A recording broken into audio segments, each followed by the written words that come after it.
بسم اللہ الرحمن الرحیم. ہارون رشید عرض کر رہا ہوں. السلام علیکم ورحمۃ اللہ وبرکاتہ. ایک بہت ہی باخبر اخبار نویس کا پاکستان سے باہر ہیں جو اور جن کی بڑی اہم ذمہ داریاں ہیں، ان کا کہنا یہ ہے کہ سی آئی اے بھی رچرڈ گرینیل کے تحت ہے. فرض کیجئے ان کی رائے درست نہ بھی ہو، ویسے تو وہ ایسے آدمی نہیں ہیں جو غیر محتاط کوئی بات کہیں. لیٹ نائٹ ابھی نماز فجر سے کچھ دیر پہلے انہوں نے مجھے میسج کیا. وہاں تو ظاہر ہے وقت جو ہے شام کا ہوگا. فرض کیجئے یہ بات درست نہ ہو، تب بھی یہ بات تو پوری طرح واضح ہے کہ ڈونلڈ ٹرمپ کی پوری حمایت رچرڈ گرینیل کو حاصل ہے اور سی آئی اے اس سے تعاون کرے گی. وہ خصوصی ایلچی ہے وینزویلا کے لیے، ایران کے لیے، پاکستان کے لیے، افغانستان کے لیے، کوریا، اس کے شمالی کوریا، ٹربلڈ ایریا کے لیے. تو اب اس کی تائید اسے حاصل ہے تو تبھی وہ اپنے موقف پہ اتنا اصرار کر رہا ہے. اس پر شہباز گل کی یہ اطلاع کہ ٹی وی چینلز کو شائستگی اختیار کرنے کا حکم دیا گیا ہے، یہ تو ایسی بات نہیں ہے جو چھپ سکے. اس کی صداقت جو ہے وہ آج کا بلیٹن سنیں تو واضح ہو جائے گی. کہیں کوئی انڈیویجول مختلف رائے دے سکتا ہے، مگر یہ ہے کہ چینل اپنے طور پہ جب شائستگی کا مظاہرہ کرتے ہیں، ایک آدھ واقعہ تو ہوا ہے جس کا اتنا چرچا ہو چکا ہے کہ اس کا مزید ذکر کرنے کی ضرورت نہیں ہے، تو وہ بالکل واضح ہو جائے گا.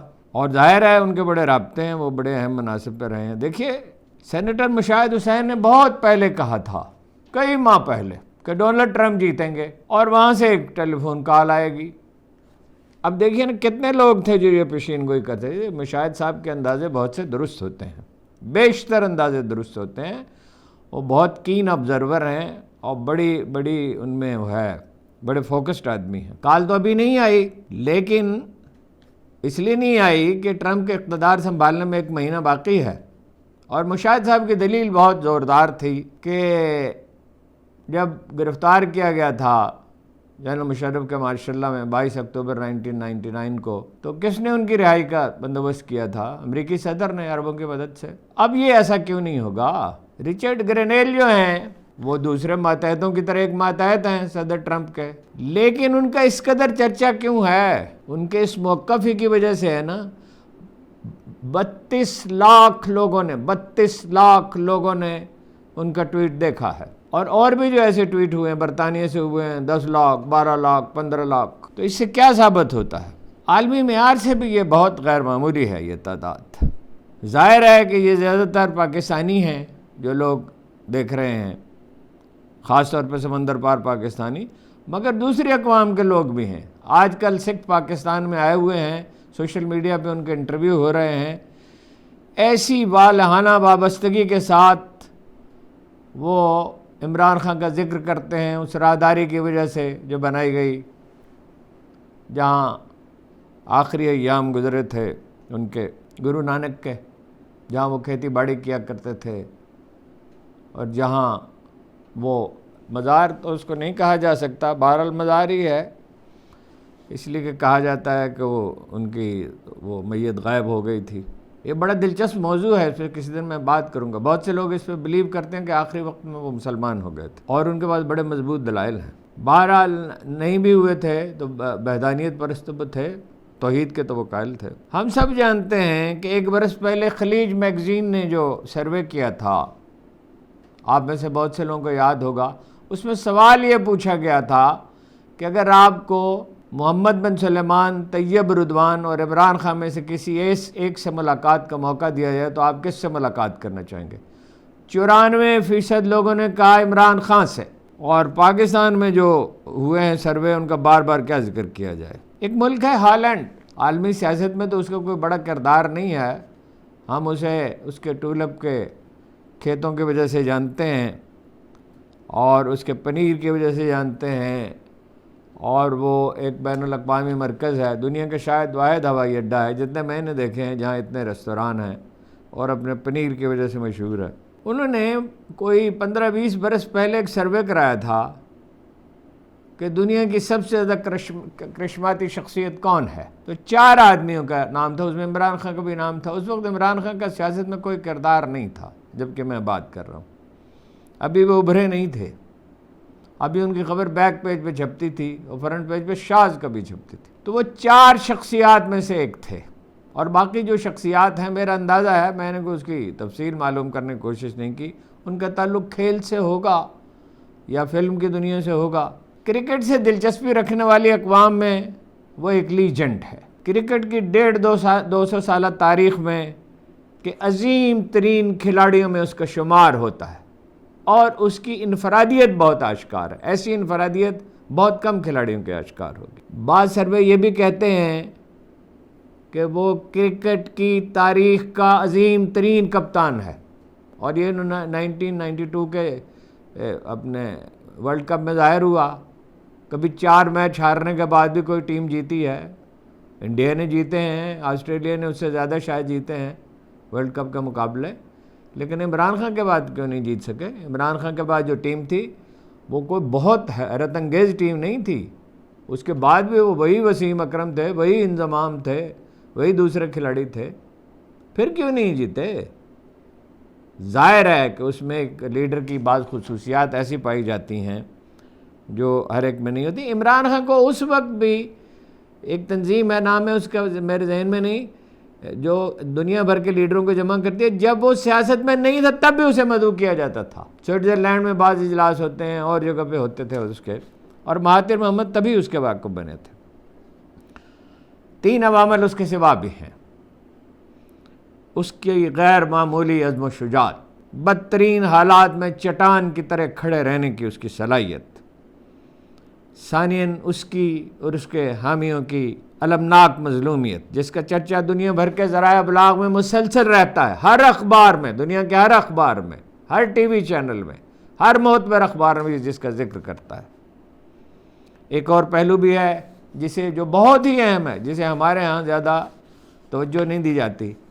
بنیادی انسانی حقوق اور انسانی آزادیاں مغرب کے لیے ایک مذہب کا درجہ رکھتی ہیں.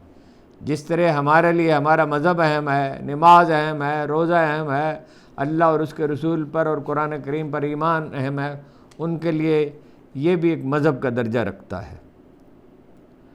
یہ آزاد اقوام کی جو عالمی رائے ہے، یہ احساسات اس کے رگ و پے میں رچے بسے ہیں. چین اور روس میں اس کے لیے نرم گوشہ پایا جاتا ہے.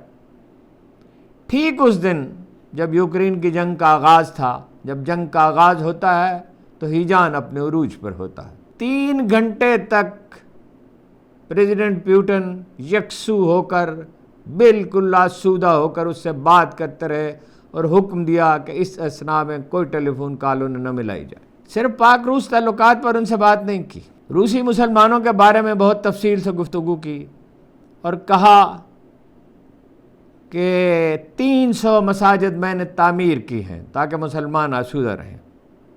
اس کے مقابلے میں شہباز شریف کو کتنا وقت دیا تھا اور ان کی حالت کیا تھی شہباز شریف صاحب کی؟ آپ کو یاد ہوگا. اگر کوئی، میرے پاس تو کوئی خاص بندوبست نہیں ہے، وہ کلپ نکال کے لگا تھا، وہ ان سے وہ ٹوٹی ہی نہیں لگ رہی تھی. اور عمران خان جو ہے وہ کوئی وہاں جو کانفرنس ہوئی تھی اس میں وہ واحد آدمی تھے جو اسرائیلی وزیر اعظم کے لیے نہیں اٹھے تھے. اعتماد کا یہ عالم ہے. اور وہ کس طرح ملے تھے نواز شریف صدر اوباما سے، اور یہ کیسے ملے تھے ڈونلڈ ٹرمپ سے. انہوں نے یہ بھی کہا پیوٹن نے کہ وہ توہین رسالت اور اسلام دشمنی کی مذمت کرتے ہیں، اسلامک فوبیا کی. چیچنیا کے صدر، رمضان شاید ان کا نام ہے، رمضانوف، کچھ اس طرح کا وہ تلفظ ذرا ان کا مختلف ہوتا ہے، انہوں نے خاص طور پہ صدر پیوٹن سے درخواست کی کہ میری ملاقات کرائی جائے. چیچنیا کے مسلمانوں کے ساتھ ان کا بڑا تعلق ہے عمران خان کا. واقعہ یہ ہے کہ میرا خیال ہے یہ کوئی 2002 ہوگا، 2001 ہوگا شاید، مجھے ایک دعوت ملی چیچنیا سے، اور میں لاہور میں صبح سویرے ان سے جا کے ملا عمران خان سے. تو انہوں نے مجھ سے کہا کہ اسلام آباد میں ملیں گے، اگلے ہفتے ملاقات ہوگی. کچھ چیزیں تھیں جن پہ گفتگو ہو رہی تھی، تو وہ گفتگو ان کے خیال میں ادھوری رہی، اور انہوں نے کہا کہ میں نے کہا میں تو شاید چیچنیا جاؤں گا. میں تو نہ جا سکا، لیکن عمران خان چیچنیا گئے. اس کا پتہ نہیں ذکر نہیں کرتے، وہ بعض چیزوں کا ذکر نہیں کرتے. 10,000 شیلٹر ہومز بنائے تھے، اس کا ذکر نہیں کرتے 2005 کے زلزلے میں. تو موصوف پہنچ گئے وہاں. کیسے پہنچے؟ انہوں نے جمامہ کے بھائیوں سے کہا کہ ایک وفد جا رہا تھا، کسی طرح مجھے چیچنیاں بھیج سکتے ہیں؟ وہ ظاہر ہے بہت بارسوخ لوگ ہیں، دنیا کے جو مؤثر ترین خاندان ہیں ان میں سے ایک ہیں. گولڈ سمتھ کے اتنے ہی ٹائٹل چھپتے تھے نیوز ویک اور ٹائم اور اکانومسٹ میں جتنے کسی سربراہ مملکت کے چھپتے ہیں. اور عمران خان کی شادی میں ہنری کسنجر سمیت امریکہ اور یورپ کی اہم شخصیات شامل تھیں. تو انہوں نے کہا ایک وفد جا رہا ہے، پارلیمانی وفد ماسکو جا رہا ہے برطانیہ کا، اس میں انہیں شامل کرا دیا. وہاں سے انہوں نے بندوبست کیا. وہ کبھی ساری تفصیل اس میں گفتگو میں نہیں ہو سکتی، آج نہیں ہو سکتی، وہ آپ کو بتاؤں گا. انہوں نے بندوبست کیا کہ ایک چھوٹے ایئرپورٹ سے انہیں گروزنی لے گئے چیچنیا کے دارالحکومت میں، اور ساری رات پھر خان نے مجھے بتایا کہ جنگ ہوتی رہی اور وہ جاگتے رہے اور وہ اور جماعت میں دعائیں مانگتے رہے. اب میرے جیسے آدمی کو یہ بات معلوم ہے تو کیا یہ بات پیوٹن کو معلوم نہیں تھی؟ یہ ٹھیک ہے کہ اس نے ذکر نہیں کیا اس بات کا، لیکن یہ جو اتنی اس نے تفصیلات بیان کی اسلامک فوبیا پر اور مساجد کی تعمیر پہ، تو ظاہر ہے یہ پس منظر اس کے ذہن میں تھا. اور یہ بھی اس کے ذہن میں تھا جو اقوام متحدہ میں تقریر اس نے کی تھی، وہ اقوام متحدہ میں اور بعض دوسرے مواقع پر انہی دنوں جو تقاریر انہوں نے کی اسلامک فوبیا پہ اور شان رسالت پہ، تو اس نے انہیں مقبول بنایا دوسرے عوامل کے علاوہ. انتہا یہ ہے کہ اپنی اہلیہ کے بارے میں چیچن نے اس نے گفتگو کی، صدر پیوٹن نے، اور عالمی لیڈروں کے بارے میں تبادلہ خیال کیا. مثلا طیب اردوان کے بارے میں کہا کہ ترکوں سے ہماری آویز شرعی ہے، مگر میں طیب اردوان کی عزت کرتا ہوں، اپنی قوم کے مفادات کا خیال رکھتا ہے. اور عالمی لیڈروں کے بارے میں بات کی. اور یہ تو آپ کو پتہ ہی ہے کہ ڈیزل اور پٹرول 30% کم قیمت پہ دینے کی پیشکش کی. انہوں نے کہا یا اس نے خود پیشکش کی، بہرحال بتاؤ. اور گندم کی بھی، کل میں بھول گیا تھا پرسوں کہ گندم کا میں نے کہا کہ شاید ہوا ہو، لیکن اب مجھے یاد آیا، میں نے حافظے پر زور دیا کہ گندم کی بھی پیشکش کی. ذرا تصور کریں 30% کم قیمت پہ گندم آ رہی ہوتی، فیول آ رہا ہوتا، ڈیزل آ رہا تو کتنی بچت ہوتی. آزاد ملک ہی گرو کرتے ہیں جو انحصار کرتے ہیں. کوئی فرد ہو، کوئی گھرانہ ہو، کوئی قبیلہ ہو، کوئی علاقہ ہو جو دوسروں پہ منحصر ہے، اس کی قسمت میں خوشحالی نہیں ہوتی، نمو نہیں ہوتی، فروغ نہیں ہوتا. امریکہ ہی نہیں، صرف امریکہ نہیں، ساری دنیا سے دباؤ آئے گا، مگر انحصار خود پاکستانی قوم پہ ہے. پاکستانی قوم کے جذبات سے ہم واقف ہیں. نواز شریف، شہباز شریف، آصف علی زرداری، بلاول بھٹو سے عمران خان کا کوئی موازنہ ہے؟ ایک جلسہ ڈھنگ کا نہیں کر سکے نواز شریف صاحب، ایک بڑا جلسہ زرداری صاحب نہیں کر سکے، ایون دیہی سندھ میں نہیں کر سکے. کرتوت کیا ہیں ان کے؟ کسی نے شوکت خانم ہسپتال بنایا ہے، کسی نے نمبل کالج بنایا ہے، کسی نے 10,000 شیلٹر ہومز بنائے ہیں، کسی نے عوامی احساسات کی اس طرح نمائندگی کی ہے، کسی نے کہا ہے کہ میں اس ملک کو باوقار اور خود مختار بنانا چاہتا ہوں. پھر یہ کہ جدید سیاسی تاریخ میں 200-300 برس میں جو جہاں تک حافظہ کام کرتا ہے، کبھی ایسا ہوا ہے کہ ایک لیڈر جیل میں ہو، اس کی پارٹی کو انتخابی مہم چلانے کی اجازت نہ دی گئی ہو، اور اس ٹھاٹ سے اس نے الیکشن جیتا اور 2/3 سیٹیں جیتے ہوں؟ کبھی ہوا ہے ایسا؟ یہ صحیح ہے کہ اسٹیبلشمنٹ طاقتور ہے، مگر عوامی احساسات کی قوت کے سامنے کوئی کب تک ٹھہر سکتا ہے؟ کب تک ٹھہر سکتا؟ ٹی وی پر اس کا نام نہیں لیا جا سکتا، اس کے باوجود ہر پروگرام اس کی شخصیت کے گرد ہی کیوں گھومتا ہے؟ اس کے گرد کیوں گھومتا ہے؟ دیہات میں، شہروں میں ایک سی برفتگی کے ساتھ اس کا ذکر ہوتا ہے، اس کی تائید کی جاتی ہے، اس کے لیے دعائیں مانگی جاتی ہیں، نظمیں لکھی جاتی ہیں، مصور اس کے لیے تصاویر بناتے ہیں، بچے اس کے لیے نعرے لگاتے ہیں، اور بڑی بوڑھیاں چہروں پر بہتے ہوئے آنسوؤں کے ساتھ اس کے لیے دعائیں کرتی. کب تک اس آدمی کا راستہ روکا جا سکتا ہے؟ کب تک؟ خاص طور پر اس لیے بھی کہ اس کے حریف لیڈر کرپشن اور لوٹ مار کے لیے بدنام ہے، اور مسلسل بدنام ہے، اور مسلسل عوامی نفرت کا نشانہ ہے. امید اگر وابستہ ہے تو اسی سے ہے، اور خواب اگر دیکھے جاتے ہیں تو اسی کے نام پہ دیکھے جاتے ہیں. رہا سوشل میڈیا تو وہ اس کی سلطنت ہے۔ وہ ہارون رشید اپنے محل کی چھت پہ کھڑا تھا تو بادل گھر کر آئے بغداد پہ، اور اس کا خیال تھا کہ برسیں گے، مگر نہیں برسے۔ ہوا تو بادلوں کو بعض اوقات اڑا لے جاتی ہے۔ تو اس نے کہا جہاں کہیں جا برسو، اس کا خراج میرے ہی خزانے میں آئے گا۔ اس کی سلطنت ہے۔ یہ فائر وال اور انٹرنیٹ کی اذیت ناک سست روی جو قومی معیشت کو دیمک کی طرح چاٹ رہی ہے، ٹک ٹاک، یوٹیوب، ایکس وغیرہ وغیرہ، اس پر اس کی حکمرانی ہے۔ کتنے بے شمار رضاکار ہیں جن کی توانائیاں اس کے لیے وقف ہیں، جی جان سے جو اس پر نثار ہیں۔ ان میں وہ بھی ہیں جو اس کی پارٹی کے ممبر نہیں ہیں اور جنہیں اس کے اقتدار سے کچھ ملنے والا نہیں سوائے ذہنی آسودگی۔ اب غور کرنے والوں کے لیے تو ہر چیز میں نشانی ہے، مگر غور کتنے لوگ کرتے ہیں؟ جہاں تک اس کی پارٹی کا تعلق ہے تو وہ پارٹی نہیں ہے، کوئی بھی پارٹی نہیں ہے۔ پاکستان میں پارٹی ہوتی ہی نہیں، لیڈر ہوتا ہے۔ ایک کے بعد دوسرا طوفان، کبھی پارٹی تنظیم کرنے کا اسے موقع ہی نہیں ملا، اور سچی بات یہ ہے کہ وہ کرنا بھی نہیں چاہتا تھا۔ عمران خان کا انداز فکر یہ ہے کہ لیڈر اگر خالص ہو، مخلص ہو، ڈٹرمنڈ ہو تو نتیجہ نکل کر رہتا ہے۔ اب اس کا جو انداز فکر ہے وہ اس کی قوم کو بھا گیا ہے، اس کا کیا علاج ہے؟ کب نکلتا ہے کوئی دل میں اتر جانے کے بعد اس گلی میں دوسری جانب کوئی رستہ نہیں۔ قائد اعظم کے بعد ایسی مقبولیت کیا کبھی کسی کو حاصل ہوئی ہے؟ کبھی؟ سوشل میڈیا پر جو لوگ ڈٹ کر اس کی تائید کرتے اور اس کے گیت گاتے ہیں وہی مقبول ہیں۔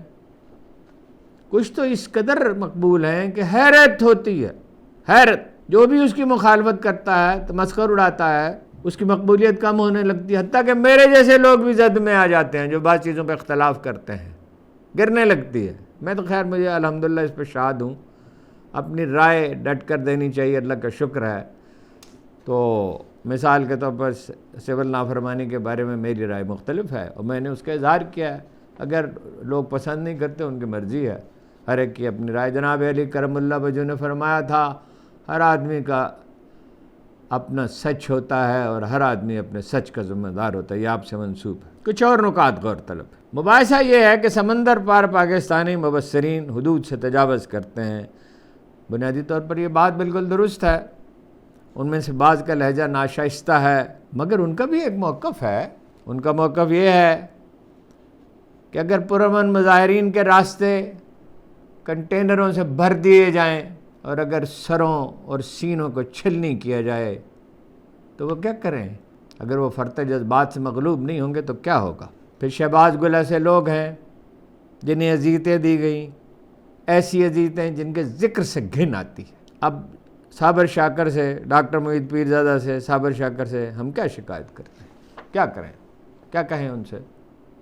چوٹ پڑتی ہے تو پتھر بھی صدا دیتے ہیں۔ یہ بات ٹھیک ہے کہ کشیدگی کم ہونی چاہیے، قومیں ایک کم از کم اتفاق رائے میں زندہ رہتی ہیں۔ نون لیگ والوں کو بھی، چاہے ان کی تعداد کتنی کم ہو اور کم ہوتی جائے گی، اور پیپلز پارٹی والوں کو بھی، اور سبھی کو، باقیوں کو بھی اسی سرزمین پہ رہنا ہے۔ مگر ان لوگوں کو کیسے معاف کیا جا سکتا ہے جنہوں نے ایسی خوفناک دھاندلی کی؟ کسی کے 5 مرلے کے پلاٹ پہ قبضہ ہو جائے تو چیخ چیخ کر وہ آسمان سر پہ اٹھا لیتا ہے، اور یہاں پوری حکومت ہی اغوا کر لی گئی، پورا الیکشن ہی چرا لیا گیا۔ اب ایسی خوفناک ڈھٹائی اور چوری پر جو کبھی دیکھی اور سنی نہیں گئی، اگر لوگ واویلا کرتے ہیں تو ہم ان سے کیا کہیں؟ کیسے روکیں ان کو؟ میرا تو موقف آپ کو معلوم ہے، ہر روز دہراتا ہوں، ہمیشہ دہراتا رہوں گا کہ طاقت دلیل میں ہوتی ہے، دشنام میں اور تانہ زنی میں نہیں ہوتی۔ یہی اللہ تعالیٰ کا فرمان ہے، وَإِذَا خَاطَبَهُمُ الْجَاهِلُونَ قَالُوا سَلَامًا۔ جب جاہل ان سے الجھنے کی کوشش کریں تو وہ طرح دے جاتے ہیں۔ لیکن پیچھے تو جس نے ظلم کیا اسی کو ہٹنا چاہیے، معافی اسی کو مانگنی چاہیے، تلافی اسی کو کرنی چاہیے۔ کس کس کی زبان روکنے جاؤں تیری خاطر، کس کس کی تباہی میں تیرا ہاتھ نہیں ہے۔ مسئلہ صرف عمران خان کا نہیں ہے۔ عمران خان کے حریف لیڈروں نے قوم کو لوٹ کھایا ہے اور اس بری طرح لوٹ کھایا ہے اور رتی برابر شرم ان میں نہیں ہے۔ ان کے لیے جواز وہی لوگ ڈھونڈ سکتے ہیں جو کسی اخلاق، کسی اصول اور صداقت کے کسی معیار کے قائل نہ۔ وہ لوگ جو طاقت کو واحد دلیل سمجھتے ہیں، جو سچائی کو طاقت نہیں سمجھتے، طاقت کو سچائی سمجھتے ہیں۔ کیا کہا تھا اقبال نے؟ جو عقل کا غلام ہو وہ دل نہ کر قبول۔ ٹیپو کی وصیت کے عنوان سے ان کی جو نظمیں ہیں، روز ازل مجھ سے کہا یہ جبرائیل نے، جو عقل کا غلام ہو وہ دل نہ کر قبول۔ اب ایک طرف نواز شریف ہیں پچکے ہوئے، دبکے ہوئے، شہباز شریف ہیں جنہوں نے اپنی کابینہ ہی نہیں بنائی، ایک طرف بلاول ہیں جن میں مردانہ تیوری نہیں ہے، ایک طرف زرداری صاحب ہیں جعلی کھاتے کھولتے ہیں اور اس کا جواز پیش کرتے ہیں، کئی لاکھ من گندم چوہے کھا جاتے ہیں۔ ایک طرف وہ آدمی ہے جو زبان حال سے کہتا ہے جاؤ کہہ دو کوئی ساحل کے شبستانوں میں، لنگر انداز ہوں میں آج بھی طوفانوں میں۔ دوسری طرف وہ ہیں جنہیں قوم اپنے زخموں کا ذمہ دار سمجھتی ہے۔ کتنے موسم بیت گئے ہیں، کتنے زمانے گزر گئے ہیں، لوگ نجات چاہتے ہیں، لوگ ایک سحر کی امید پالتے ہیں جو ان کی محرومیوں کا ازالہ کر دے، جو موٹی کھال والے وحشیوں سے انہیں نجات دلائے۔ ان کے سپنے ان کے سینوں میں سلگتے ہیں، ان کے زخم صدا دیتے ہیں، جن کے دنوں کا چین اور راتوں کی نیند لوٹ لی گئی ہے، اور لوٹ لینے والے ان کے سامنے دندناتے پھرتے ہیں، ان کے سینے پر مونگ ڈلتے ہیں۔ بے بسی کے عالم میں جو پکارتے ہیں کب ڈوبے گا سرمایہ پرستی کا سفینہ، دنیا ہے تیری منتظر رہ روز مکافات۔ آپ کا بہت بہت شکریہ۔